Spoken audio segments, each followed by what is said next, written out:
Okay, hello guys, it's still me, Orish, civil engineer student. So today in our new video, we are going to talk about structural analysis again. We are going to talk about determinate structure. What is the determinate structure? That's the main purpose of this course. The determinate structure here is a structure or isostatic structure, because when we talk about determinate structure, we also refer to isostatic structure. So a determinate structure or isostatic structure is a structure that can be solved using static equilibrium equation. A structure that can be solved using static equilibrium equation. What are those static equilibrium equations? We refer here to the summation of forces along the x direction, which is equal to 0. The summation of forces along the y direction, which is equal to 0. We have also the summation of moment around an axis delta, which is equal to 0. So that's the three static equilibrium equations. So if a structure can be solved using those only those three equations, we will define that structure as a determinate structure. Also, we have what we call a stable structure. A stable structure under determinate structure, I want to specify, because we have, apart from determinate structure, we have what we call hyperstatic structure. That's undeterminate structure. So under determinate structure, we have a stable structure that can be defined as a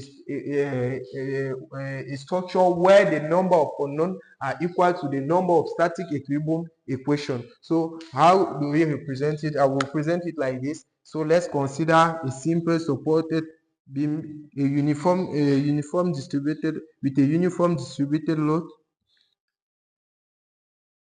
So this is our simple supported beam with a uniform distributed load. So if we are to represent the number of unknown here, represent exactly, you people should not have a confusion on this. The number of unknown here represent the number of reaction forces. The reaction forces. I never said the external forces, but I specify the reaction forces, which are different from the external forces, because the external forces can refer to the load that is applied to the structure, to the different force externally, which are not the reaction forces that are coming from the support that we studied in our previous video. So how do we get the reaction forces here? The reaction forces here can be obtained by removing our support, as we study the type of support in our previous video. So if we have this a uniform distributed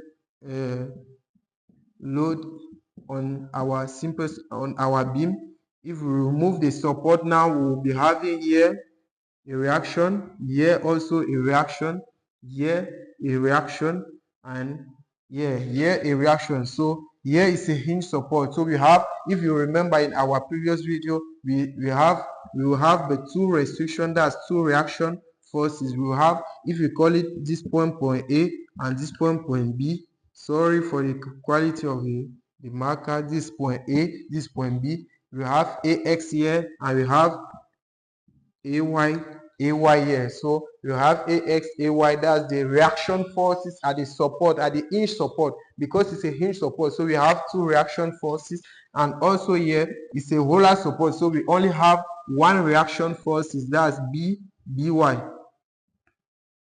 So this BY, the reaction forces on the vertical direction, because we can notice it here, our beam is on the hinge, on the roller support. So we only have one restriction, that's on the vertical direction, which is BY. So we also have what we call unstable structure. Of course, if a structure is stable, it means there are unstable structure also. So you have unstable structure,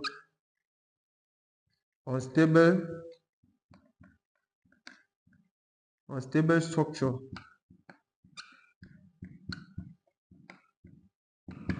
Unstable structure, we have unstable structure.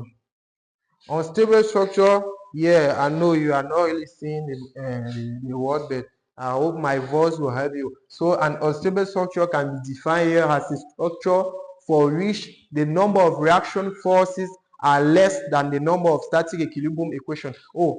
Sorry, here in the case of stable structure, I did not count the number of external reaction forces. So you can see that we have 1, 2, 3. So we have 3 reaction forces which correspond to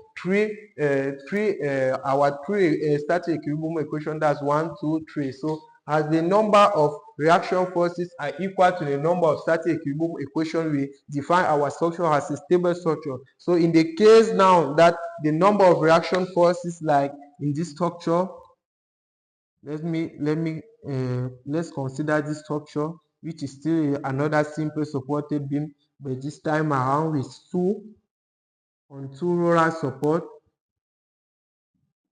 Yeah, it's still a simple supported beam with a uniform distributed load. This on 2 roller support. So if we remove the support on our beam, which is our structure, if we remove the support, we will only have 2 reaction forces. Let's call it point A like in the previous case, and here B. So we have AY and we have BY. So here you can see that the number of reaction forces here are less than the number of static equilibrium equation. So let's say NR, the number of reaction forces, NR, the number of reaction forces are less than NS, the number of static equilibrium equation. So NR are less than NS, which is the number of static equilibrium equation. So in this case, we can define our structure as an unstable structure, which can be simply illustrated by, if you take the case that you have two markers here, you put them on your palm, which represent your 2 support. You put a phone on it. If you start rotating, moving on the horizontal axis, you will see that your structure is able to move.